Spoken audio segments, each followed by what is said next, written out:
This is a proof that was originally done by Lewis Carroll, and it's pretty simple. It says given triangle ABC, prove that triangle ABC is isosceles. So I'm going to do that today.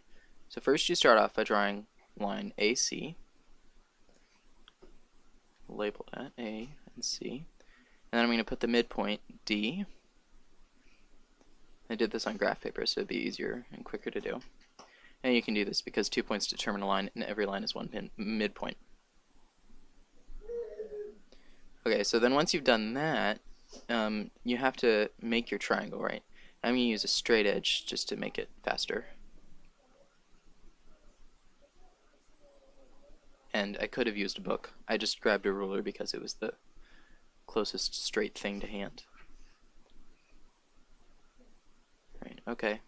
So you're going to draw those through point B. Okay. And you can do that because 2 points determine a line.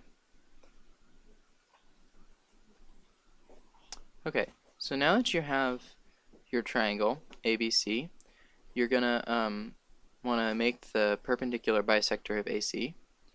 I'm going to draw that with a pencil so that I can erase part of it. Okay, and through a point on a line, there's one line perpendicular to the first line. So you draw that, and then you draw the bisecting ray of angle B. Sorry, it's not straight. Imagine that it's straight.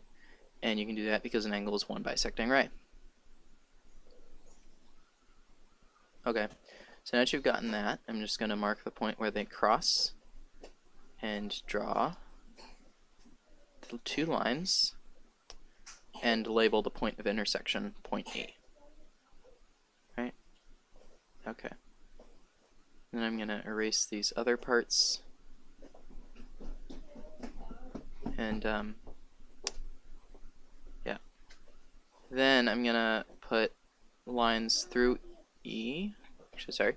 I'm going to put lines through E, A, E, and C. And you can do that because 2 points determine a line.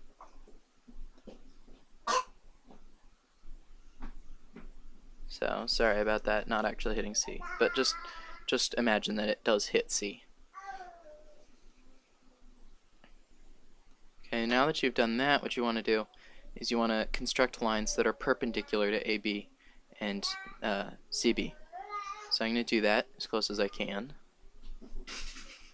to that. So that's going to be one line and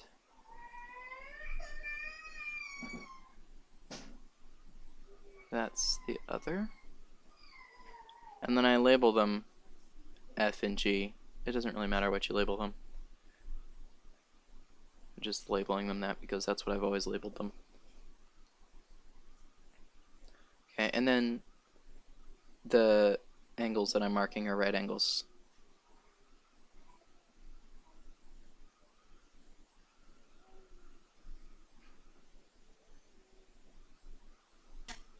Okay, so the first thing is that FBE equals GBE because the bisecting ray of an angle divides it into two equal angles. And then because FBE and GBE are equal and EFB and EGB are right angles, that means that FEB and GEB have to be equal because the interior measures of a triangle, they add up to 180. So then BE equals itself reflexively.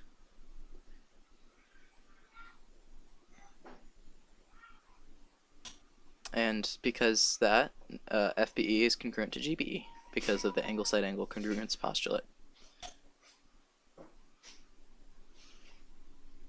So since they're congruent, FB equals GB.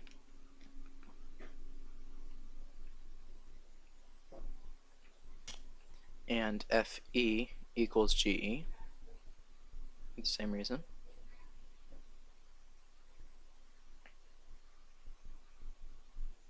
Okay, so now what happens is you mark the other right angle, right? And you can do that because perpendicular lines form right angles, and also because the the complete thing is a line, and then one of them is 90, so the other one has to be 90, which means that AFE and CGE are right triangles.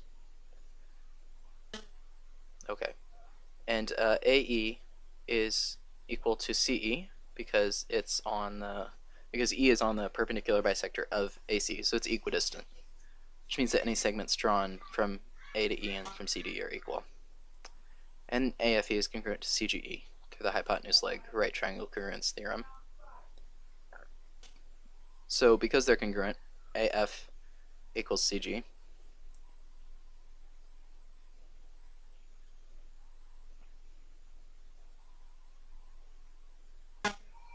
Okay, so here is actually where it starts getting more into algebra and how that works.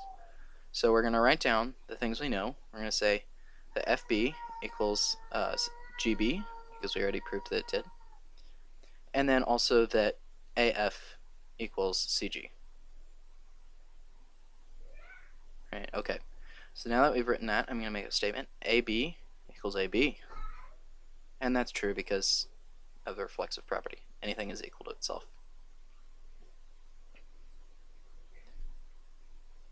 And then we know from the betweenness of points theorem that AB does actually equal AF plus FB. So I'm going to write that.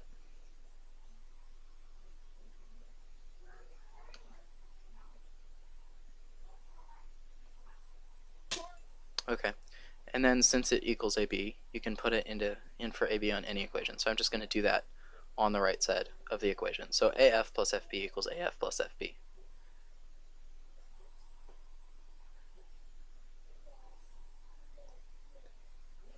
And we said that CG equals AF and GB equals FB, so we're going to substitute those terms in on the right side of the equation.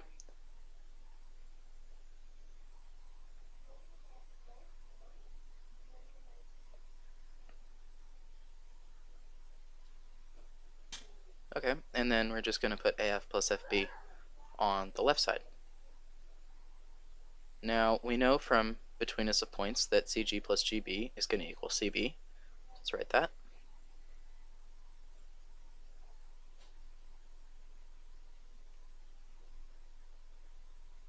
And we said earlier that AF plus FB equals AB, so we're going to substitute AB for AF plus FB on the left side. Well, that's substitution. You can do that. So now we've proved that triangle ABC is isosceles because a triangle is isosceles if it has two equal sides. Q, E, D.